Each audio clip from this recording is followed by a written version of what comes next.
Tervetuloa kuuntelemaan ensimmäistä Lapin YKA-podcastia.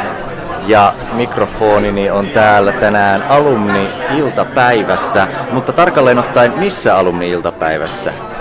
No mehän ollaan tänään Lapin yliopiston hallintotieteen, johtamisen ja soveltuvan psykologian poolin alumnipäivässä tänään. Ja kukas minun mikrofonin eteen on nyt päätynytkään? Joo, hei vaan kaikille. Mä olen Sanna Juutinen ja mä olen valmistunut hallintotieteestä 2014 täältä. Tässä edessäni on posteri, jossa lukee muun muassa, että olet toiminut henkilöstöhallintoharjoittelijana 2010-2011, Lapin yliopistossa kongressisihteerinä sekä sitten monille olet varmasti tuttu pääsihteerinä Lapin yliopiston ylioppilaskunnasta, toimit silloin 2014-2015. Miten koet työllisyysmahdollisuudet Lapissa? Jos katsot näitä posterissa olevia entisiä työpaikkoja, niin mitä sanoisit tällaiselle ykalaiselle, joka tätä kuuntelee, niin onko syytä huoleen?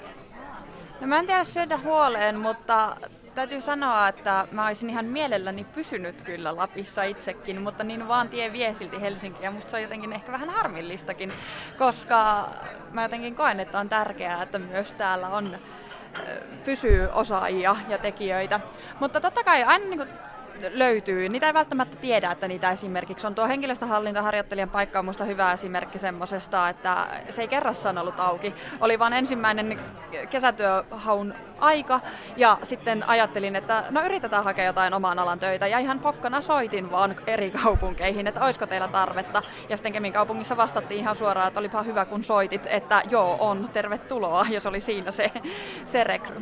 Eli tässä tapauksessa juuri oma-aloitteisuus ratkaisi sen. Eli nykyään korostetaan sitä, että ei pelkästään kannata lähettää sähköposteja, vaan työnantaja tosiaan haluaa myös kontakteja puhelimitse ja muuten.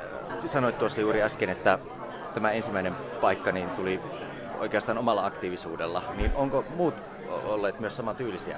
No esimerkiksi tämä nykyinen työpaikka sitten Syllissä, että se toki oli sitten sellainen luontevana jatkumona tuon Lapin yliopiston ylioppilaskunnan paikan jälkeen, että onhan toinen sitten kanava, mitä kautta työllistyä se, että kun tulee verkostoja itsestään ja tulee tutuksi, niin sitten on ihan eri hakeakin uusia työtehtäviä. Täällä jatketaanpa tästä, eli toimit tosiaan Syllissä Suomen ylioppilaskuntien liitossa hallintosihteerinä 2015 ja sitten OSS-järjestöpalvelu Oy:ssä olet siellä nyt toimitusjohtajana 2015 alkaen. Ja sitten täällä on viimeisenä sitten kysymysmerkki 2001 ja kysymysmerkki tai oikeastaan 201 ja kysymysmerkki. Mitä uskot tulevaisuuden tuovan tullessaan? No mä koen, että oma koulutus ensinnäkin ja sitten toisaalta tausta on antanut tällä hetkellä eväät aika moneen. Et musta on jotenkin tosi jännittävää sanoa 26-vuotiaana, että semmoinen niin organisaation johtaminen tuntuu musta aika semmoiselta selkeältä. Mä tiedän, miten se tapahtuu ja mä osaan sitä. Mutta kuten sanoinkin sitten äsken tuossa paneelin aikana, että nyt mulla oikeastaan olisikin seuraavana niin kuin kiinnostuksen kohteena niin syventyä tiukasti johonkin yhteen juttuun. Että musta olisi jotenkin tosi kivaa seuraavaksi olla jonkun alan semmoinen tiukka asiantuntija, joku huomattavasti kapeampi sektori, mistä sitten tietää paljon. Ja musta toisaalta on niin kuin kiva tämä meidän koulutus, että se antaa niin kuin tosi hyvän mahdollisuuden tämmöiseen niin kuin johtamiseen, mutta sitten toisaalta se, että kyllä meilläkin voidaan myös tutkia ja meillä voidaan erikoistua, meillä voidaan olla myös niin asiantuntijoita. Niin ehkä jotain sellaista sitten seuraavaksi voisi olla.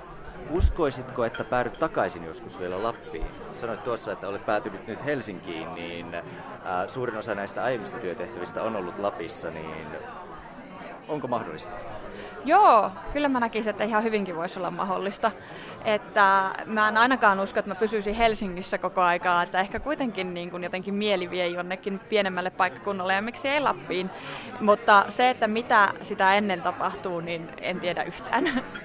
Miltä puhutaan tästä hypystä, jos lähtee lappilaisena tai Lapista Helsinkiin töihin, niin mitä kannattaisi ottaa huomioon? Tai onko siellä sellaista kulttuurimuuria? Helsinki on kuitenkin erilainen verrattuna esimerkiksi Rovaniemeen.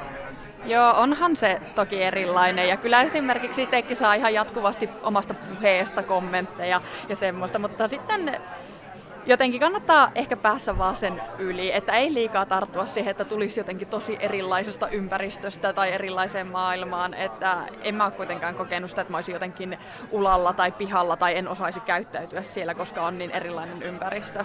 Että ennemminkin ehkä niin kuin himmentää se, että mistä on tullut, vaan ennemminkin se, että mitä on tehnyt.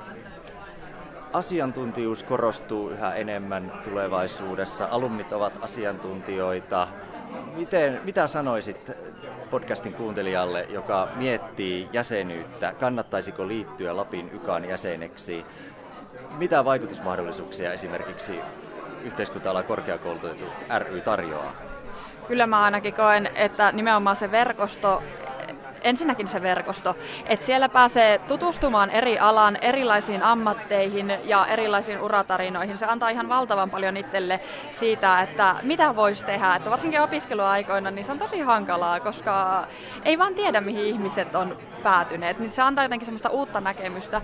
Sitten toisaalta, mikä musta on tärkeää tämmöisissä verkostoissa, on se, että pystyy keskustelemaan niistä oman alan haasteista ja oman alan ongelmista. Että ehkäpä joku siellä onkin käsitellyt näitä samoja juttuja, niin se on ihan mielettömän suuri se vaikutus, kun sitä voi pallotella jonkun kanssa ja tulee sitten ideoita.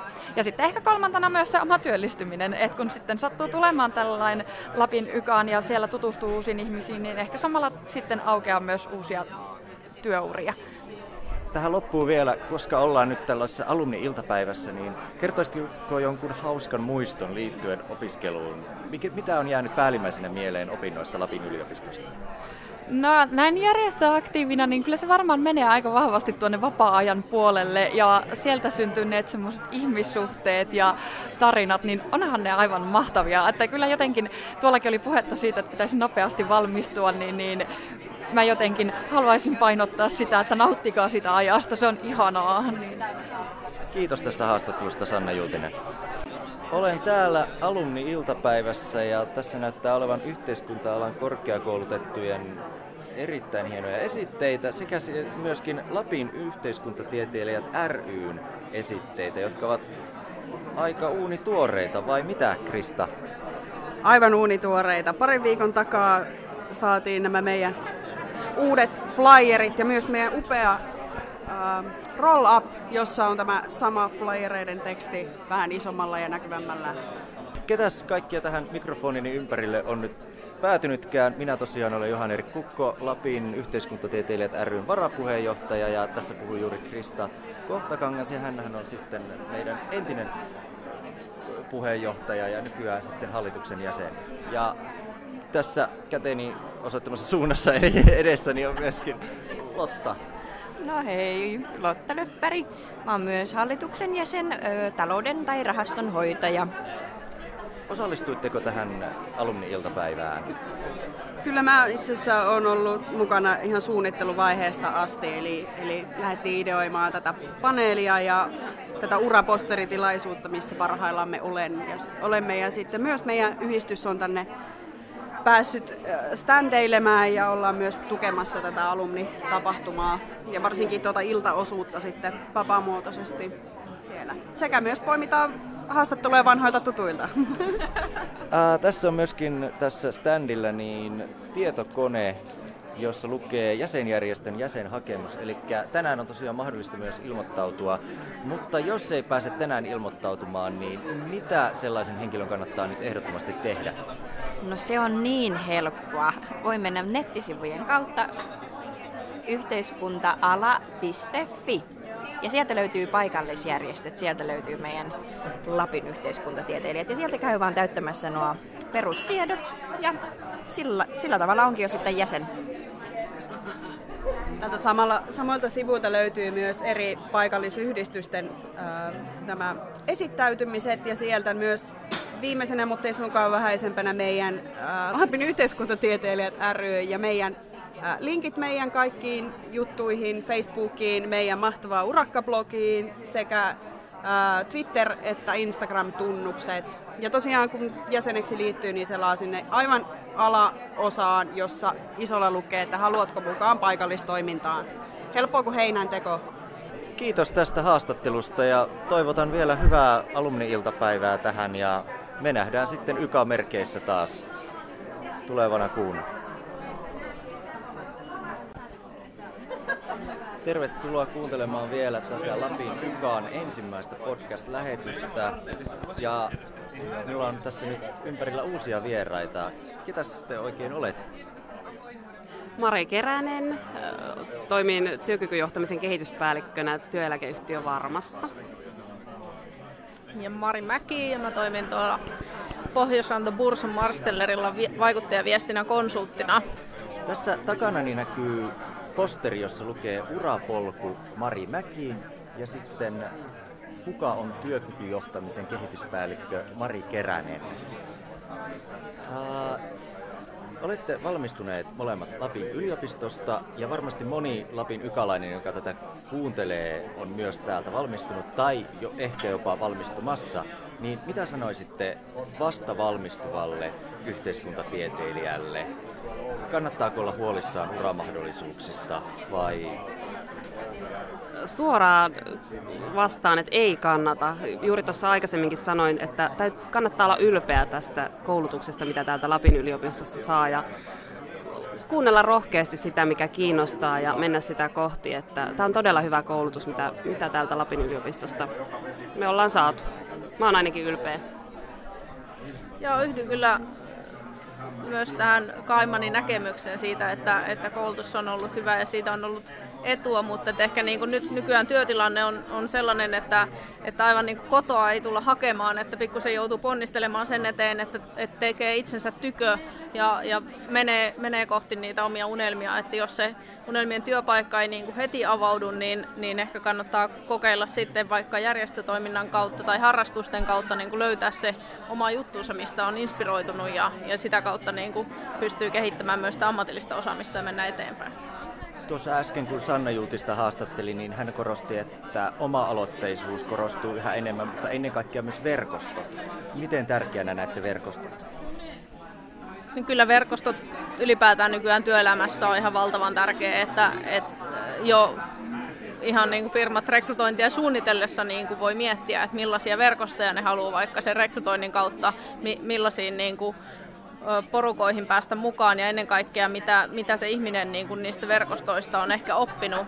Että kyllä mä näen, että se on niin kuin yksi pääoma, mitä voi kerryttää niin kuin mukanaan, mutta vähän vierastan sellaista niin kuin cocktailtilaisuuksissa verkostoitumista, että itse näkisin, että ne verkostot tulee sitä kautta, että mitä on tehnyt, missä yhteisöissä on toiminut ja sitä kautta niin kuin osoittanut oman osaamisensa, niin sitä kautta rakentuu se luottamus ja se luottamus on verkostoissa avainsana.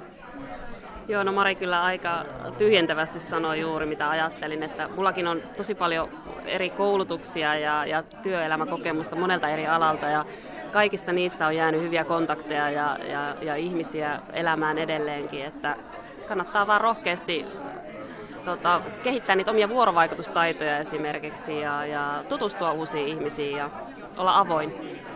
Miltä tulevaisuus näyttää lappilaisen yhteiskuntatieteilijän silmin, jos mennään tästä vaikka 10 vuotta eteenpäin, niin tuossa äsken kun Sannan kanssa juteltiin, niin Helsingistä löytyy paljon työpaikkoja, mutta silti Lappi kuitenkin vetää jollain tavalla. No mun mielestä Lapin yliopisto ja Rovaniemi oli niin kuin aivan loistava opiskelukaupunki ja paikkakunta. Mulle itse tykkäsin tämmöinen niin kuin kompakti ja jotenkin asiat oli mahdollisia. Tosi matala kynnys lähteä mukaan eri juttuihin ja päästä tekemään niin kuin asioita. Mutta tällä hetkellä itsekin on töissä Helsingissä ja se on niinku realiteetti, että siellä vaan enempi on niinku tämän alan osaajille töitä. Ja olen täältä Lapista kotoisin, mutta en pidä sitä sillä tavalla pahana, että joskus käy muuallakin. Ainakin itse olin niinku ihan avoin sille vaihtoehdolle, kun olin aika pitkään täällä asunut. Että ehkä jossain vaiheessa tulee tilanne, että muutan takaisin Lappiin. Mutta tällä hetkellä on ihan mukava asua Helsingissä ja erityisen mukava tulla käymään lomilla aina Lapissa, kun nyt ei ole täällä sitten jatkuvasti. Joo, mä oon ehkä sillä tavalla myös vähän jäävi sanomaan, koska asun Helsingissä myös. Että mä olin itse asiassa valmistumisen jälkeen, valmistuin 2014, niin yritin hakea Lapista töitä ja olin vuoden työttömänä, että koin kyllä sen, koen, että kyllä täällä olisi paljon vielä tehtävää siinä, että ne saataisiin luotua työpaikkoja myös korkeasti koulutetuille ihmisille, että mielellään olisin jäänyt Lappiin, kyllä. mutta tällä hetkellä Helsingissä. Paljon on puhuttu myös siitä, että työnantajat ja sitten asiantuntijat ei kohtaa. Voisiko tätä railoa jotenkin kuroa umpeen? Mitkä olisi lääkkeet? No kyllä se yksi lääke on tavallaan ne verkostot, joista äskenkin puhuttiin, koska monet työpaikat niin ei tule ikinä mihinkään auki ja ehkä aina ne työnantajat ei edes huomaa, että ne tarvitsisi sellaista osaamista. Varmaan siihen viittasit äsken, mutta silloin kun tavallaan tuntee ja pystyy niinku tuomaan esille, että mitä se oma osaaminen on ja mitä sillä voisi saada aikaiseksi. Kannattaa kirkastaa itselle se aina, että no miten mä voisin omalla osaamisellani auttaa tuota toista, että se, jos pystyy tarjoamaan rahan arvoista niinku tavallaan apua, niin kyllä sitten se työpaikkakin on mahdollista synnyttää, vaikka sitä ei varsinaisesti olisi niinku olemassa, mutta se vaatii sen, että itselle tavallaan kirkastaa, että no mikä se mun osaaminen on ja miten mä voin sillä muita auttaa. Joo, tosi hyviä kommentteja just tuon kirkastamisen, että mitä osaa ja mihin on kykenevä, mutta myös sitten mä rohkaisisin myös sitä, että niinku siihen itseluottamukseen ja itsensä tunnistamiseen, että minkälainen mä olen ihmisenä ja minkälainen mä olen työntekijänä. Ja luottaa siihen omaan osaamiseen myös ja mennä rohkeasti ottamaan yhteyttä niihin työnantajiin. Ja sieltä voi yllättäen tulla semmoinen työpaikka, mikä ei ole edes auki vielä, että rohkeasti vaan eteenpäin. Ja tähän loppuun vielä, sanokaa kuuntelijoille pienet terveiset. Miksi kannattaa valmistua lappilaiseksi yhteiskuntatieteilijäksi? No kyllä se valmistuminen sillä tavalla avaa ovia, että sitten ainakaan se ei niinku rajoita etenemistä työelämässä. Itse näkisin sen ehkä niin päin, että se on sellainen tietynlainen sertifikaatti siitä, että on saanut jotain valmiiksi ja osaa jotain. Kiitos haastattelusta. Kiitos.